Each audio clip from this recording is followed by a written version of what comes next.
recording. So when we look at the idea of why we do the research, ultimately it really is about producing your final research report, but also any further study will require the kind of foundation that we give you here. So any postgraduate program will have a research component, because the moment you go to masters and obviously progress beyond here, you're expected to do a more significant bit of research, and certainly your research report is far more significant. So it's you can almost argue that it is similar to a legislative requirement that we do this, because ultimately this serves as your apprenticeship to the next level. And I think you need to think like that all the time, that this is your apprenticeship to become a fully fledged researcher as part of your master's, and then even start adding value to theory when you get to your PhD. And that's the essence of what we are doing here. So we're going to look at some of the essential elements of what we do in research. Yeah, so in terms of research, it really is about solving a problem. And because we aim to solve a problem, you will see that all of these other elements become very important. Now, my concern in terms of the way we structure this course is that every single bit of research starts and finishes with a problem. So when we started looking at your topics and your titles, we would have spoken about the need to remember the problem. And you need to start thinking all the time what the problem is that you're trying to solve. Because without a problem, you don't have research. And to just say again, everything starts and finishes with the problem. That problem guides the ultimate process beyond the actual identification of that problem. And all of that, essentially, the golden thread, the information that has to be relevant, and then also the idea that we are adding a little bit, tiny bit of information to the research pot, and people will go further in taking that research further. Right, so in terms of the research, purpose of the research, we're certainly not developing theories at this level, but I think ultimately we want to just add the tiniest bit of value in terms of our findings. The only time where we really start adding value in our findings is when we actually do our collection of data, when we do the analysis of the data, and when we present it as part of the final report. But these are essential, guys, because part of this is why we're really doing this. And you'll see that there are different elements that are important there, and each of those will be touched somehow in terms of your own bit of research. Right, so generally it starts with a question, and that question relates to your problem, and then we're looking for answers to that particular question. That process there is fairly important. If you look at that process, what bit is missing there?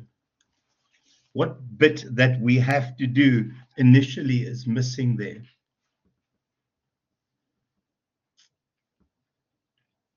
What bit is missing there? There is a matching wheelbarrow and spade for the person who gets it right. With the compliments of Micah, not the title. We're looking at the research process. Title, yeah, it's a reasonable comment. What specifically that we do in the first one? And Gule, you'll just get a picture of a wheelbarrow and spade. You're not actually winning it. What is missing in terms of what? Go for it. Is it maybe the future research required, or future things that you need to view on the research? No. In terms of the research, no, it's not the theoretical framework. Fabian, the theoretical framework is there. No, it's not. I mean, yeah, go for it. Ongs? Could it be the problem? Well, there's the problem there, Ongaziwe. It's as big as anything. Oh gosh. Ethical considerations will all be part of your final research report. Oh, yes. Yours is the worst so far. Yeah, hey, navel dam already. Right. Guys, your research aim is all there. Hypotheses and questions, it's all there. Guys, I think what's missing is the paradigm. And the reason we don't have the paradigm as one of the steps in the process is that the paradigm essentially is the lens that we do the rest of the stuff through. So the paradigm, whether it is interpretivism or whether it is positivism, will guide this process. We don't mention the paradigm in the process separately. It is essentially the lens through which we look at our research. So some of you will be interpretivists, and we've spoken about interpretivists and this idea that perception is reality, while others will be positivists, and in terms of positivism, where you believe that everything can be reduced to numbers and stats. So the reason I mention this at this stage is because depending on whether you are following an interpretivist or positivist approach, it will determine how you write, how you frame things, the kind of terminology that you will use, and then even as silly as when you use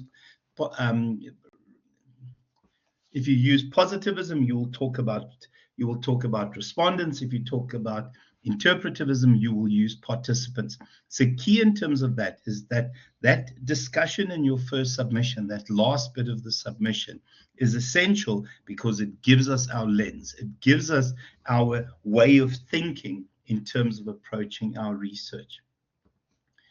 Right. So in terms of the problem, there are a number here, guys. Now, you'll see that when we finally write the problem statement, we'll talk about an A part, a B part, and a C part. The problem essentially is the deficiency, is the gap. And again, as I said, I don't like the layout of what we submit and when, because everything starts and finishes with a problem. To make it simple, you can often turn that problem into a specific question. Without that deficiency, without the gap between what the ideal is and what the reality is, you don't have a reason to do research. So all of you at all times, while you're doing your literature review and while you discuss your paradigm and your context and your background, remember what problem you are trying to solve. And you've got to clarify that. And I would suggest that you start writing that problem now, that you start identifying that deficiency now. When we looked at these initially, the titles and the topics as part of the orientation, you will remember we spoke about the problem that you're trying to solve. So please bear this problem in mind.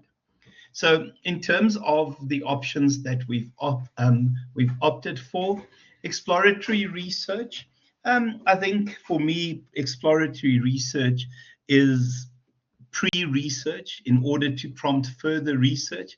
In some instances, it might be a topic that no one else has addressed before, but it's unlikely that we're going to find that. It is pre-research. It's a prompt for other research. In terms of explanatory research, it is explaining a phenomenon. It's giving an explanation as to why certain things are happening. And then a descriptive research, obviously, it is about giving us a sense of the lives of people within a particular context. The literature review, I think for me, the literature review is the critical integration of different sources and resources.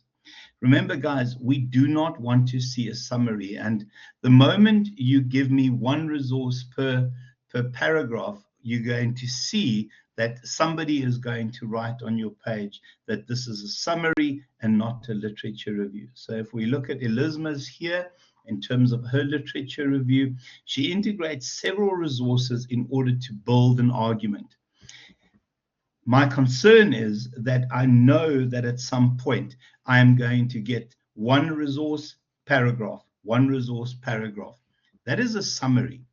The summary that you do precedes what you present as part of your literature review or your reporting of literature. Okay, so please make sure that you integrate several resources and several sources into your discussions.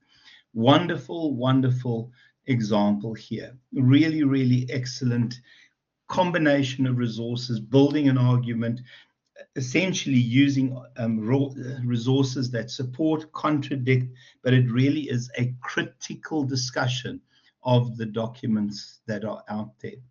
Any comments about the need to have an integrated critical discussion? Everyone getting that right at this stage and avoiding a summary of the literature. This is not a summary of the literature. The summary of the literature that you have precedes this process where you would put together your discussion. Justine, this is wonderfully done. And this was in the 90s, okay? I mean, I can tell you other stuff. The fact that this was the top student at Westville out of a significantly big class in the entire postgraduate program. So this is really, really very good. And ultimately, this is what we're aiming for. In my mind, this is where we want to be. And the focus is about getting there. Okay. All right, so literature review. Hopefully at this stage, you've done all your reading. Are we about a week away from the submission, guys? Am I right? Goodness me. Okay. And can I just, if everyone has seen their pod leaders at this stage, have had meetings with their pod leaders? I'm assuming that everyone has. Okay, no one's saying. Okay, Debs, that's fine. Okay, Thursday, Joanne, that's fine as well. Okay. Oh, we're cutting it tight. Guys, please just remember to do a lot of reading, a lot of summaries, so that we can now start putting things together into our document. Rebecca, yeah, Rebecca, we'll chat in a bit. You and I are going to stay on after. Right. Guys, so just to show how to do a literature review, a nice example there. Again, this is not a summary.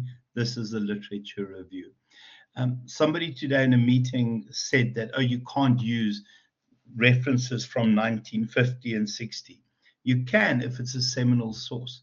So yes, what we try and do is try and use recent references, sort of not older than 6 years. But if you deal with a seminal source, something that was created back whenever, and it created it made a real contribution to the field of study, you 100% can use it. Just don't always use sources from 1970. But there's nothing wrong with using older sources. The research question. Well, Deborah, and that's what was the meeting today was with lecturers. I mean, when I did my last bit of study, my oldest source was 1911. So yes, generally you want more recent sources, but there are seminal sources where you have thought leaders, people who are thought leaders within a specific field, who have written about a particular topic. So any lecturer who tells you that, yeah, I'm being recorded, send them to me so that I can steer them on the right track. That's me being diplomatic now. Right. So in terms of your research question, so as much as we have our research problem, you will see that we'll ask our research questions. And again, these have a particular way of being formulated, depending on whether you're doing quantitative or qualitative research. If you're doing qualitative research, we'll have several research questions, an overarching question, and clarifying questions. And if you're doing quantitative research, we generally try and keep it to a single research question. We'll go through all of this as we get into our second phase. So from our research question, we will then move on to our research objectives if you're doing qualitative research, and our hypotheses if you are doing quantitative research. Can I just see whether anyone here is doing quantitative research? Positivist paradigm? Are you all interpretivist paradigms? Scaredy cats. Right, so in terms of your research questions, they become your research objectives, and your research question in terms of positivism will become your hypothesis or your hypotheses. My apologies. In terms of our research approach, so within interpretivism, we will then obviously adopt a quantitative methodology. Ongeziwe, scaredy cat. If you are a positivist researcher, you will adopt a quantitative research approach. And again, as I said, we do not and are not allowing mixed methods. There's just simply not time for you to adopt a critical realist approach. In terms of the different research approaches, so quantitative, we're looking for numbers and stats. And generally, we are going to do surveys, and you'll do those surveys either on SurveyMonkey or you'll do them on Google Forms.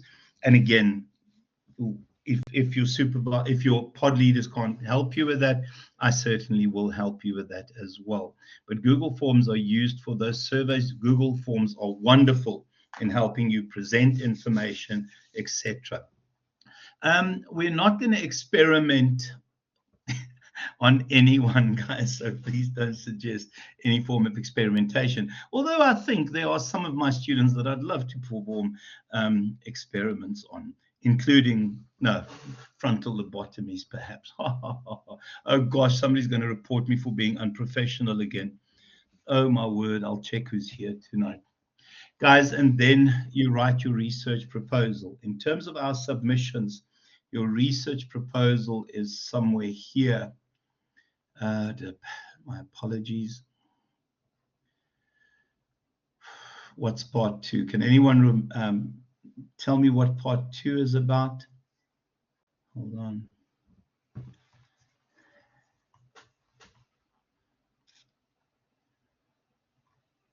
Oh gosh, so your research proposal is our next submission already. Oh my gosh. So you'll see that this research proposal document gets closer to what your final research report will be. My suggestion when we get to this research proposal, get it as near as perfect. Remember to include the feedback from your first submission, because all that you need to do once you've got a perfect research proposal is that you need to, when you write your final document, is change some of the tenses and then obviously add your findings, how you got to the findings, etc. Guys, can I also just say in terms of that proposal, the intention is that we will have an ethics meeting about the proposal. So until you get ethical clearance, you can't do any research. You can't contact any of your participants or respondents. But that's slightly down the road. Please also don't contact people yet, guys, in terms of your research. Rather worry about that once we've given you ethical clearance. That is slightly down the road. But everything is so condensed that obviously it puts a lot of pressure on myself and the pod leaders to get the ethical clearance meetings up and running. So the research proposal, as the name suggests, is your research plan to actually continue with the rest of the research, ultimately building to your research report. In your research proposal, generally these are the kinds of things that we will make mention of, and Edel, you're right. We will talk about ethics and ethicality, and we'll talk about do no harm, and we'll talk about confidentiality and a range of other things in terms of the ethics. We will talk about our data collection, data analysis. If you are doing a positivist approach and using a quantitative approach, you will use surveys. and you'll do a basic statistical analysis. I'll use the term statistical at this stage. And then obviously in terms of qualitative research, you will do semi-structured, open-ended interviews, and we'll do some sort of content analysis, and we'll show you how to do all of these as we get closer to the time. To also just say, you should see a transition from your third year to this now, because in third year you submitted what was essentially a proposal at the end of your third year. Now we're taking that the next step so that you can actually physically do research and then do your analysis in terms of the research. So it's that staged approach. Also to remember, it is about your apprenticeship at this stage. You're serving your apprenticeship in order to, in future, go and do research at a master's level. And to also just say, we are looking at introducing a master's in 2026, but I'm pretty sure I will keep reminding you of that down the line. Right, so in terms of the ethical implications, data collection, in terms of who's part of your sample, who will your participants, respondents be, and then obviously when, where will we do it, and then you write, I think it was somebody said, we will also make mention of our potential contribution and the limitations, but we'll talk about that as we get there. Pilot testing, generally, I would only have pilot testing as part of the quantitative research, but I wouldn't even have pilot testing. We'll get a few people just to answer your survey, just to see if the questions make sense. But we'll talk about how to actually get to that particular point. Guys, and then just analysis and interpretation. Qualitative, generally what you'll do is you will record your interviews, you will then transcribe your interviews, and we would either have a thematic analysis or content analysis. We'll talk closer to the time. And then generally what you'll see is you're looking to identify patterns that come from the research. So if I look at, no, this isn't qualitative, so it doesn't actually help me at all. Hold on, let me find a qualitative bit of research. Now, imagine every single person here did quantitative. Okay, I will find a qualitative bit of research just now. If you think of the stuff that I've sent to you, Jackie Grant's is qualitative, and that is a nice example of an analysis there.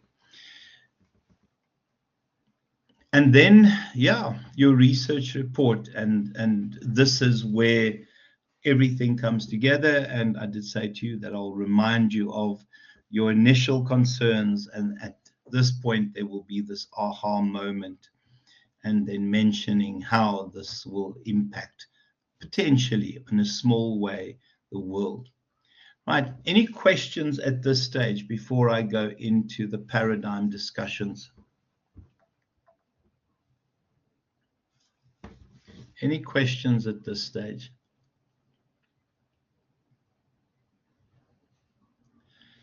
Right. So if we look at the third element, I think it's the third element in your submission, the idea of paradigms. A paradigm is a mindset. A paradigm essentially gives us a way to interpret the world. Everyone has their own paradigms, and these paradigms allow us to make sense of the world. In terms of paradigms, give me examples of paradigms that you hold about the world, that you have about the world, about people, things, and events in the world. Give me examples of some of your paradigms. Because remember, it is our lens. It is through this that we interpret our problem, do our research, etc. Give me examples of paradigms that you have about the world. And I don't want to talk about interpretivism. Feminism. Okay, tell me what your feminist paradigm is. Maybe just put your mic on, Fabian.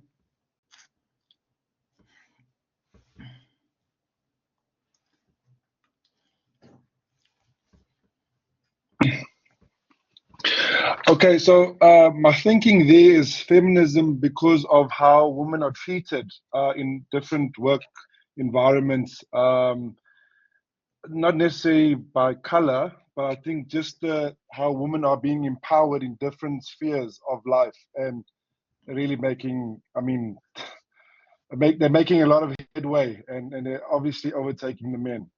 So there's actually, it's very positive though. Yeah, so your paradigm is essentially about equality. You look at people the same, men and women, and you believe that both genders are equal and should be given equal opportunity. Is that a fair description of your paradigm? Yes, absolutely, yes. Okay, nice. Other paradigms that you have, guys? People would have paradigms around silly things as the value of exercise. People would have mindsets about families, about grandparents, about extended families. Every one of us has our own paradigm. In terms of our paradigms when they come to research, I think it is our view of the world. And generally, depending on our view of the world, we will do certain things, we will approach things in a certain way.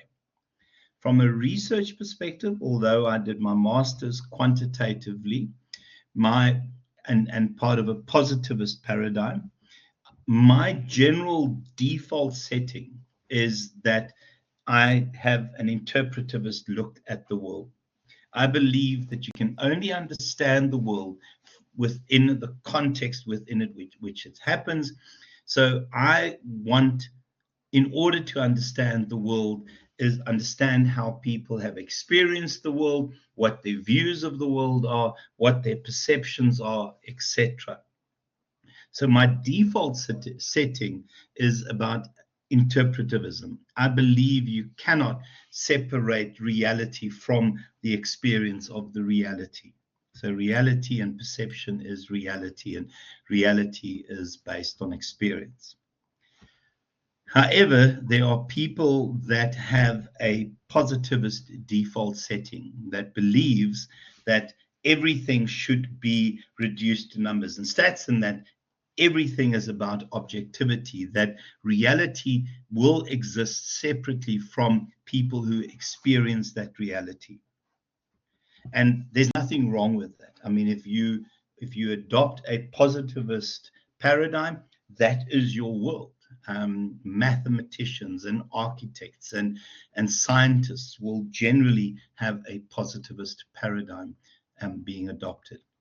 I'm an interpretivist. And I'm assuming everyone defaulted to interpretivism because you believe that you cannot understand the world without actually living in it. Or did people go there because they're scared of stats?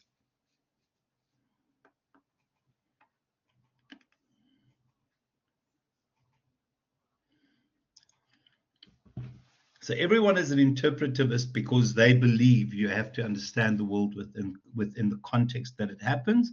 Or who went interpretivism? Be honest, because you're scared of stats. Come on. Someone be honest.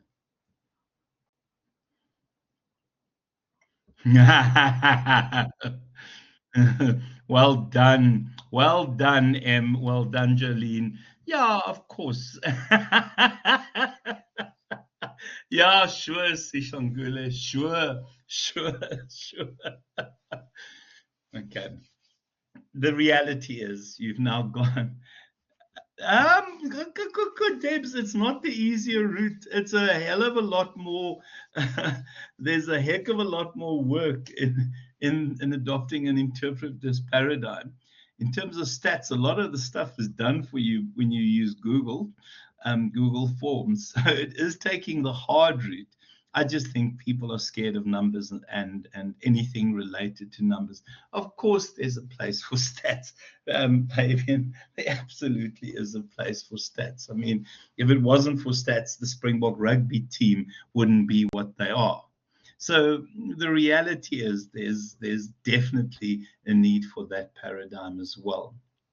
So in terms of the paradigms, I think the first one is that you have this paradigm, and because of that paradigm, it guides several aspects of your research, right?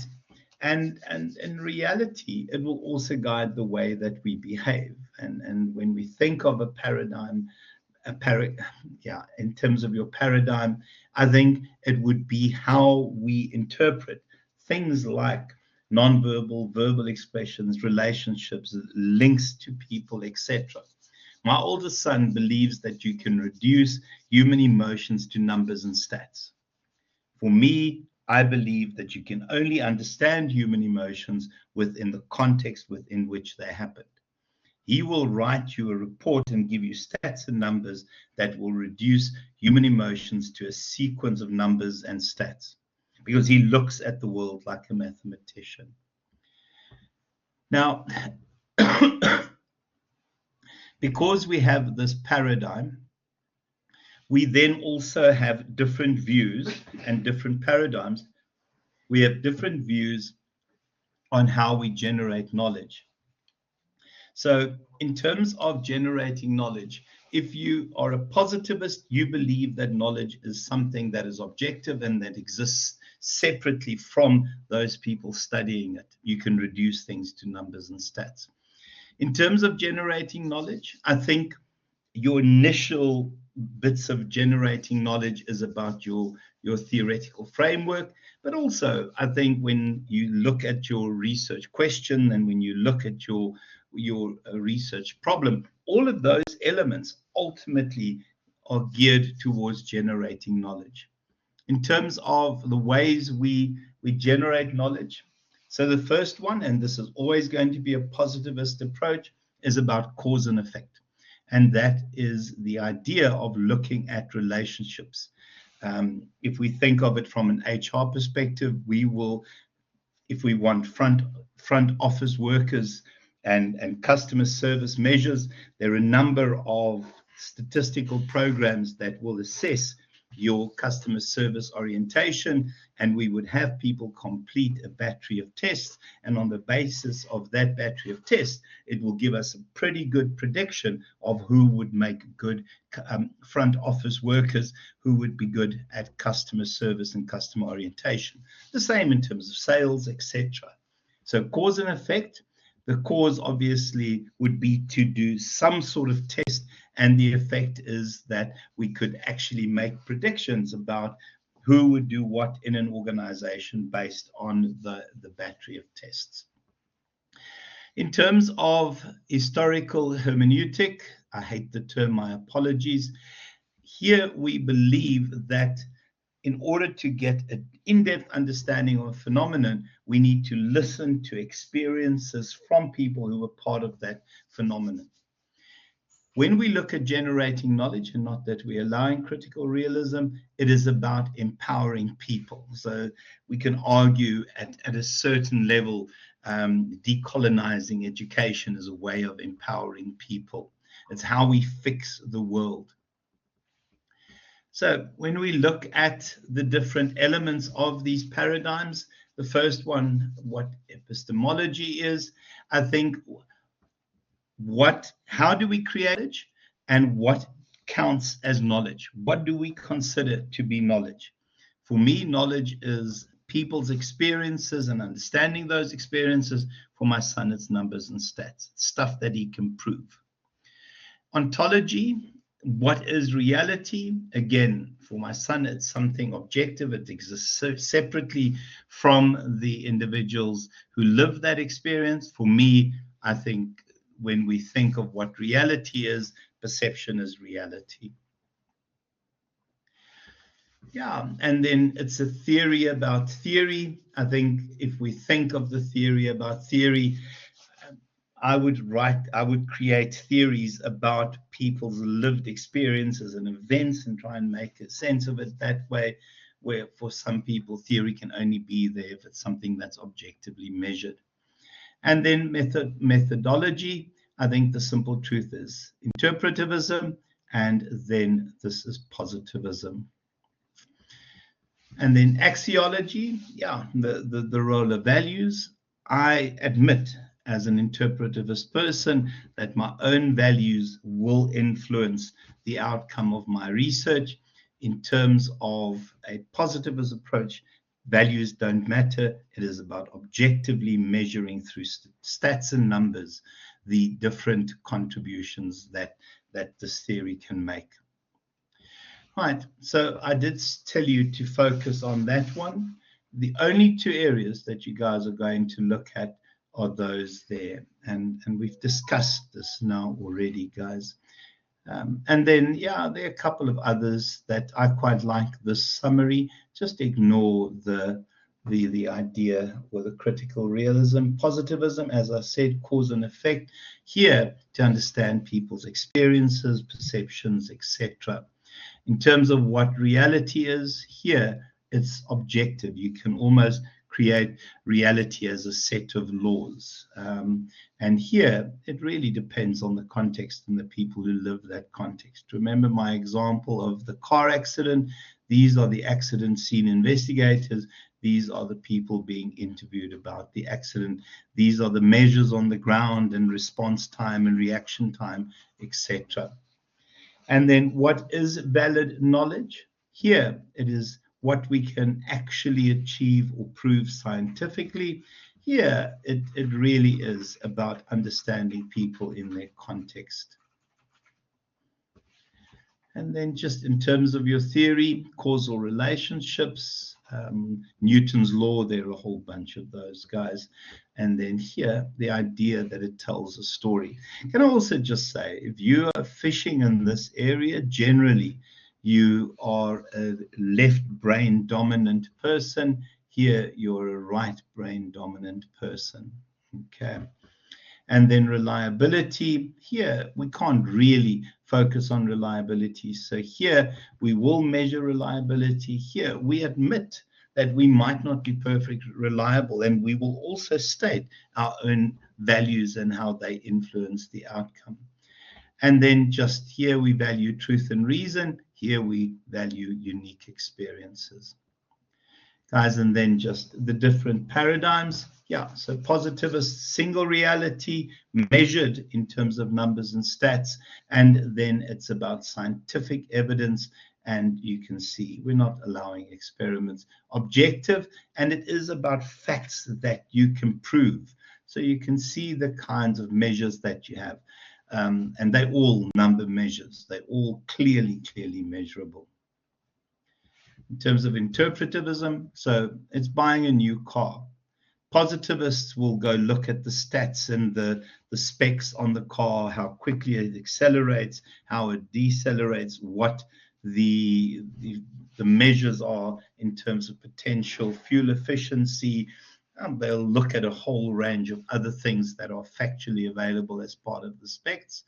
For me, it is how that car makes me feel. It's that moment of this is a good place to be inside the car. It's about my own joy and happiness and experience and perceptions of that vehicle. Here, it's about, yeah, what can we read in the specs? Here, it's what we actually perceive and enjoy or hate about a particular vehicle. Okay. Guys, and then your discussion in terms of your paradigm, to also just say, I don't know who asked about the paradigm and how it looks, obviously. I mean, in terms of how positivists would look at cars, they would give you its dimensions, its heights, its width, and etc., etc. For us, it is that wow factor, or the interpretivists will have the wow factor. I don't know, I can't remember who asked this.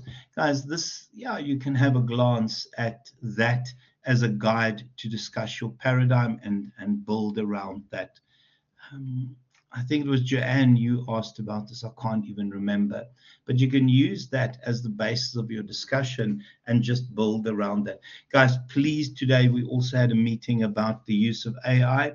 In my mind, the moment you copy from an AI-produced document into your own, it's not your own work. Guys, remember, we are now looking from first and second and third year what your writing voice is. And if all of a sudden your writing voice changes, it is enough weight of evidence for you to be charged and get 0 for your first submission. Now, to just say, last year we had serious problems with people using AI. Please, please, please, let's not do it this time. I think this is your own work. I don't even want to say get AI to edit it for you, because if you copy out of the edited, it's not your own voice. Rather just use a simple editing function in Word and use that to edit. But the moment it changes and it starts sounding like a robot, then it is, in my mind, cheating.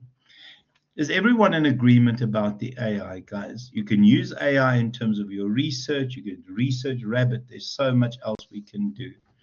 But we are looking at your voice now, and please, please. I don't want to go through that stuff this semester. Okay, guys, can I just see, has everyone been to the librarians' presentations?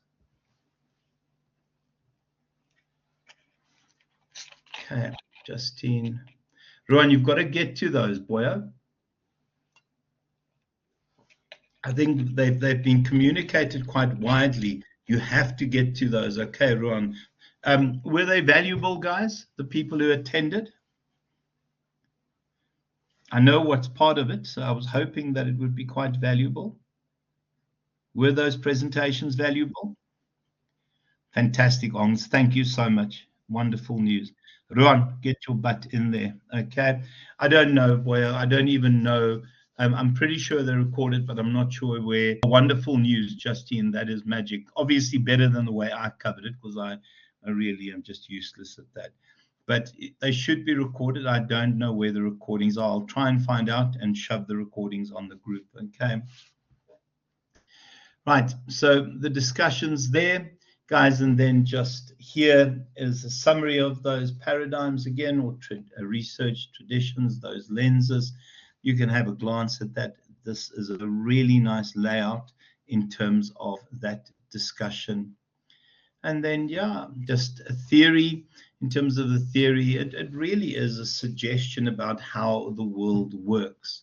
So we have several theories in the world, and you would have, as part of your theoretical framework, selected a theory, and those theories, as I said, suggest how different elements of the world interact in making predictions about how things should work.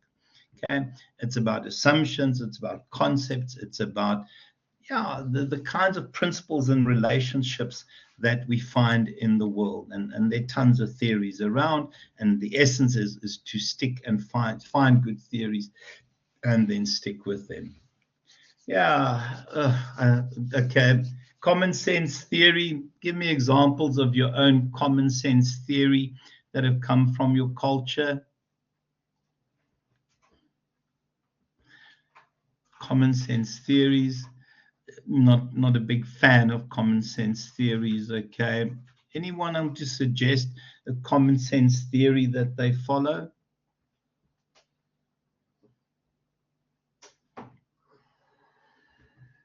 Yeah. For me, a common sense theory is treat others as they expect to be treated. For me, that's good common sense. It comes from years of knocks and mistakes, but treat others as they expect to be treated. Respect your elders, what others are there. Respect is a common sense theory. There are lots of those. Working theories, so in terms of different professions and different functional areas, there are certain theories that we use in strategic management and HR management. There are tons of theories about recruitment and selection and marketing. There are theories about how to run marketing campaigns. In terms of supply chains has a number of theories around how to promote efficiency within supply chain. Scholarly theories. These theories have been created and have been verified and essentially collected through a research process. So those of you that are doing an interpretivist approach, generally you'll move from the specific, and when we say the specific, we mean your thoughts, your experiences, your perceptions, and the theory would be a generalized view of that. I created a model as part of my last bit of research. There were lots of interviews and focus groups, and those combined into a theory that is being used in a couple of places. Tons of scholarly theories, and when you do your theoretical framework, this is what we want. Something that's peer-reviewed, something that has been verified through research. Yeah, there are examples of theories there. There's so many, guys. I'm not going to go through those. The one rule about theories, it's about abstract concepts. It really is about how things in the world connect together. And often those theories predict things about our world, make predictions about the world. You can argue that a good theory is a best practice, is a framework for a best practice. So even as something as silly as Maslow, and we know that Maslow is incredibly deficient, you can use Maslow to create a salary package or a remuneration package. You can use Maslow to run advertising campaigns in terms of the different levels. And remember, it's about assumptions about the world, the theories. Guys, and generally, we have assumptions about the world, and we then try and prove or disprove those assumptions. Concepts, those key bits of the theory. So in terms of Maslow, the different levels in Maslow. TAM is a wonderful working. No, TAM is sorry, boy. TAM is a scholarly theory, but you can use TAM as a working theory, but it is a scholarly theory. Sorry, boy, that's been verified. TAM. Okay, it's been researched. It's a scholarly theory. Guys, and then okay, yeah, I'm running out of time. I'm going to stop there and give people a moment to ask questions.